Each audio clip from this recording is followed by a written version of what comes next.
How's everyone doing? I'm pretty sure this is the last thing you expected a couple of days ago when you were in the park. Can you explain what was going through your mind when you saw this all going down? You know, it was a crazy experience. It was something that I never dreamed that I thought I would see. You know, you see it in movies and TV all the time, but you never think it's going to happen in real life until it does. In that moment, I was in shock.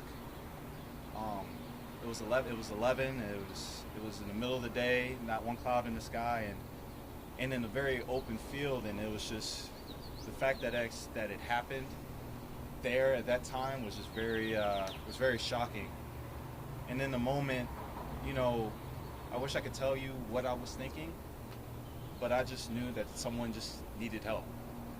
And like I said, I wish I could tell you what I was thinking, but all I could do was just thrust myself over there and make sure and help the victim and make sure that I could comfort her and, you know, be the best person I could be around her. What alerted you to knowing that something was wrong? Did you hear screaming?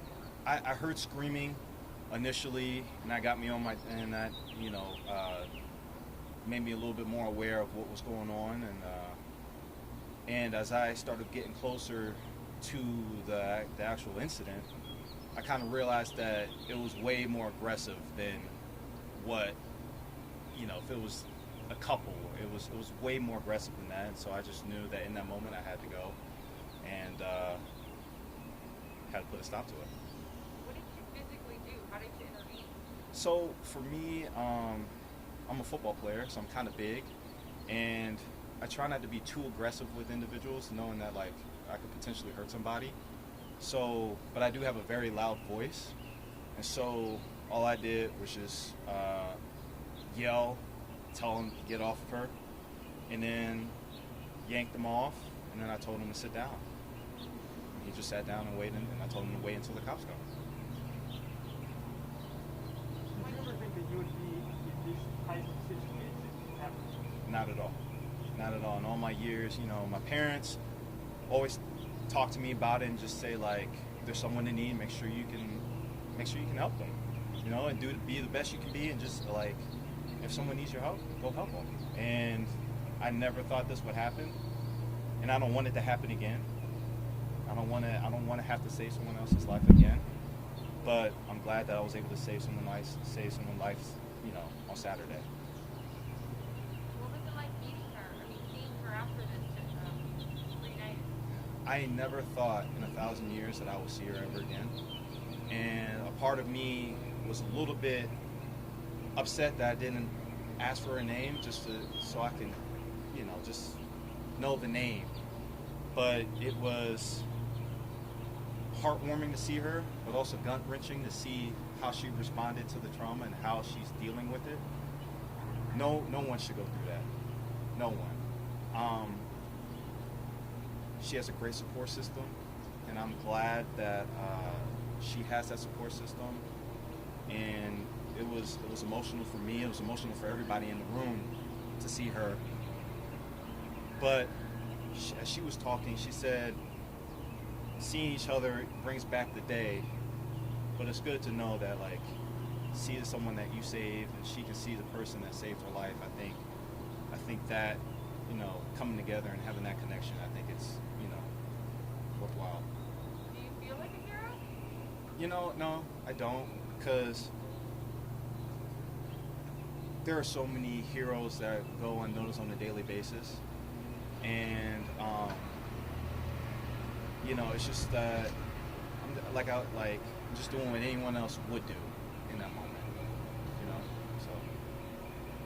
What were you doing at the park? Were you doing training, or were you just taking a nice, easy, good day stroll to the park? So, you know, I work out during the week, and Saturday I usually might go do an extra workout, but I was like, this week I'm just gonna take a walk, easy walk in the park, and you know, I was probably making my third or fourth lap around the little lake at the park, and That's when I saw it. So it was one of those crazy situations when you think that walking around the park would lead to that.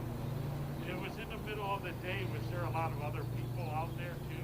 Yeah, there were a lot of other people.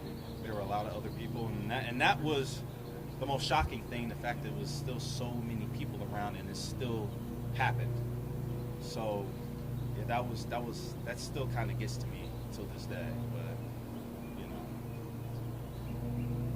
Did you learn any lessons? Was there something, a big takeaway that you had from this experience? I think the biggest thing I would say is if there's someone in help, if there is someone in need, don't turn a blind eye. And now, I'm not saying an individual go run up and try to save the individual, no. Because at the end of the day, you still have to know, make sure that you're not putting your life in danger as well. But if you see someone in need, a simple phone call to the police could make a huge difference. Just standing there and just yelling and screaming, not even running up, just doing something to make the perpetrator nervous, or just bring some light to the situation where someone else could come and potentially do something that you can't do.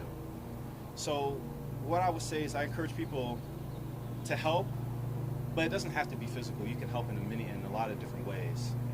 And sometimes the best thing you can do is just find someone else who can help the individual. Can you give us a brief background on your football career? You said you were the Patriots? Yeah. So I was drafted in the 6th round for the New England Patriots last year, and I just finished my rookie season. And so, just currently I'm just working out right now. I work out at in Chandler. I work out at AMDG Sports Performance, and I have a great support system there, and they do a great job of making sure I'm in shape and be ready for the next season. Can you say spell your name?